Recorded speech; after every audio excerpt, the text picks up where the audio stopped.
Okay, we're on. Julius Caesar dies.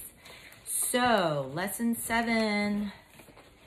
It's getting pretty crazy. Murder and intrigue, all of it's going on. So, from your reading, you have learned that Julius Caesar was quite a successful general, quite a successful leader. He was very popular with the people. So he went on all kinds of campaigns into other lands. He went in, and I've got my map up here. He went into northern Africa up here. He also went into Spain, invaded into Spain, invaded into northern Africa. He, everywhere that he went, he met, he had been in Gaul. That's when Pompey called him home. So he'd been all around this area. The Romans were in charge. They've just kind of taken over this complete part of Europe and northern Africa. You see how close it is. The Mediterranean, this was kind of their world right here around the Mediterranean Sea. There were a lot of changes in the Roman government. Now remember, from 753 to 509, they were a monarchy. They had kings. And then they booted the king out. They decided that those were, the Etruscans lived up here. And the Romans got a lot of their way of living, a lot of their culture from the Etruscans.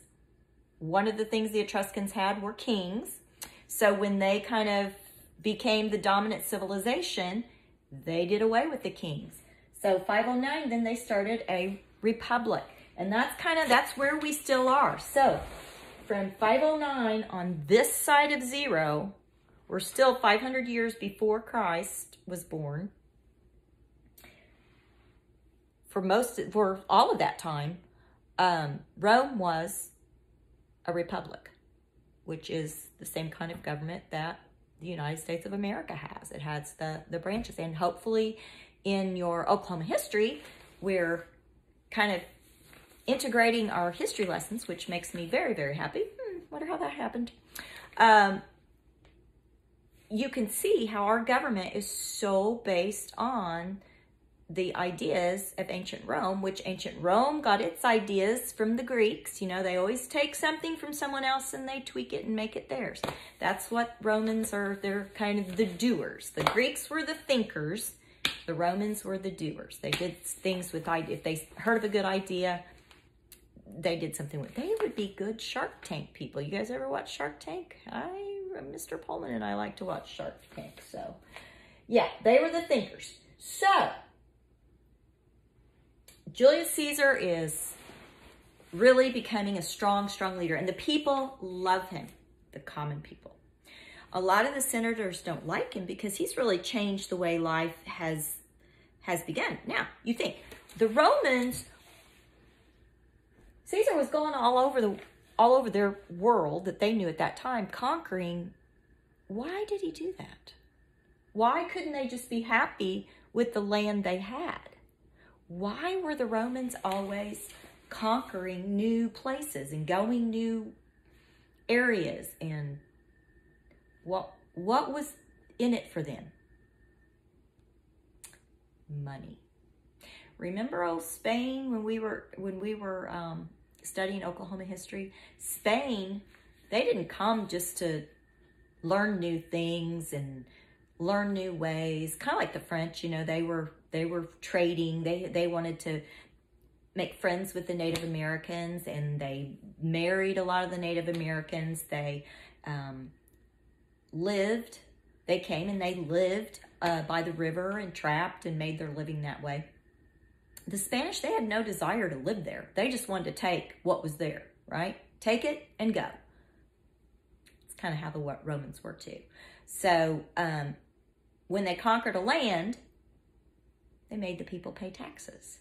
So when it was good to go conquer a country or conquer a land, because then they would get more money. And with more money, you have more power. And that is what the Romans, they wanted to be the most powerful and have the most money. Like the Spanish, when in our early American explorers, that's what the Spanish were after too. So kind of see history repeats itself. That's why we study it. We want to repeat the good things, but not the things that aren't so good. We don't want to repeat. So that's why it's important to study history. So a lot of Caesar's enemies, they thought he was just all that and thought too much of himself, and that he was trying to be a king again.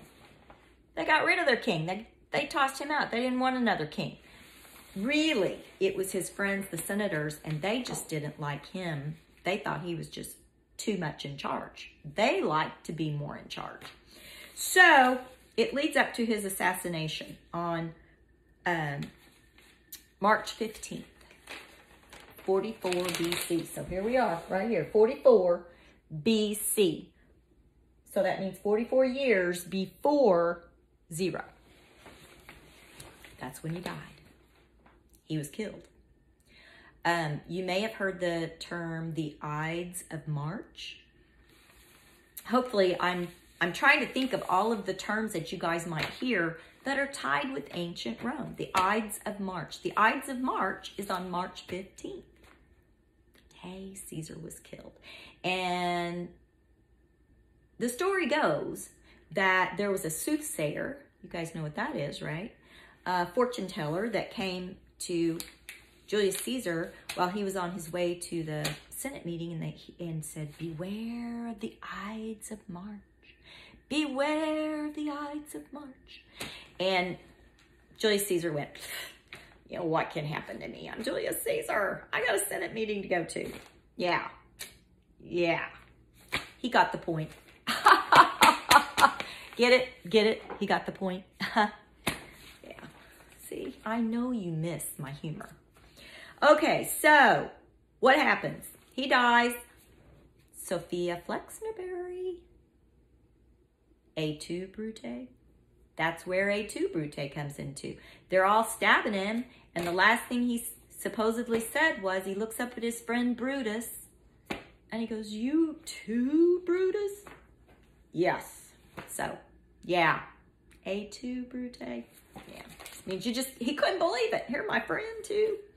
So Mark Antony and Octavian joined together. Who was Mark Antony? He was a very famous general in Rome and a very good friend of Julius Caesar.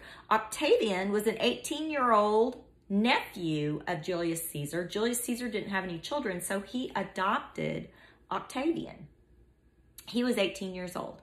So Octavian, Mark Antony joined together, and they fought Brutus and the other senators and their armies who were opposed to Julius Caesar. So those were the two people. What kind of a war was it? It was another civil war. Romans were fighting Romans. Okay? All right. Eventually, Mark Antony and Octavian win. And so Octavian thought it'd be a good idea to marry Mark Antony thought it would be a good idea to marry Octavian's sister, Octavia. I don't know. They must have been running out of names when they named them. So Mark Antony marries Octavian's sister. Now, why did he do this? Well, Julius Caesar left like 3/4 of his estate, his money, all of that went to Octavian. So Octavian was connected. He had a lot of money, and he was a well-founded Roman family. So Mark Antony was trying to get in the good graces of the other senators. Now, so Mark Antony, what they decided to do, there were 2 of them, right? So they decided they would each take a piece of the Roman Empire to rule. So, get up. what they did, ooh, knocked over my camera holder there. What they did, they kind of split this, bam, bam, bam, bam, bam, and they took the Italian peninsula and they just kind of split it down the middle, kind of like that, and they did that. And so Mark Antony took the east side, and Octavian kind of took care of the west side. I don't know if you can see that very well, but Octavian, Mark Antony. What do you see is going to happen around here? Do you see what's going to be happening? Mark Antony. Remember who lives down here? Yeah, she does.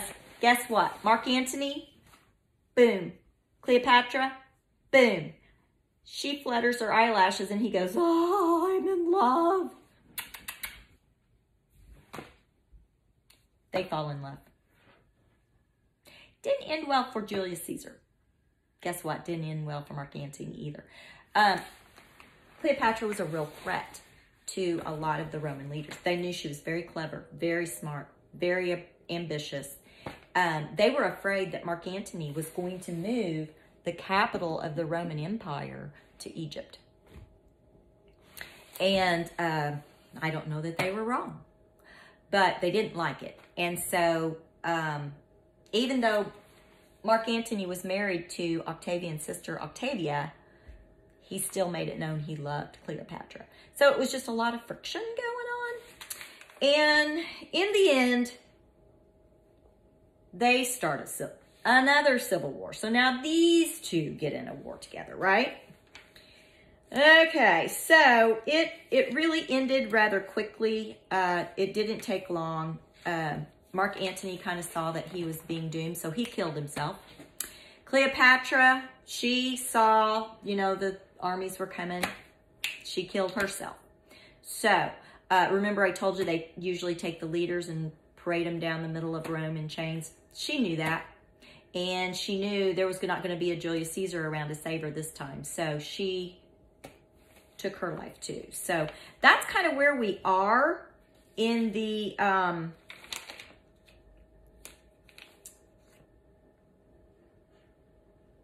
stream of time. So we have now Octavian is left as the sole ruler, okay? Our next lesson that you're going to read next is Augustus Caesar. So one of the things that you might be confused about is Octavian and Augustus Caesar are the same person. And you'll read in your reading how that happened, okay? And also another thing that I wanted to tell you, he became the first emperor. It was Augustus Caesar that was the first emperor of Rome. He's going to start our third kind of government. Okay, the empire, where we have, it's an imperial government, where they had an emperor. So, monarchy, republic to emperor, and Augustus Caesar is going to be the guy that starts that. You're going to read about that, so read away, and I will see you back here tomorrow.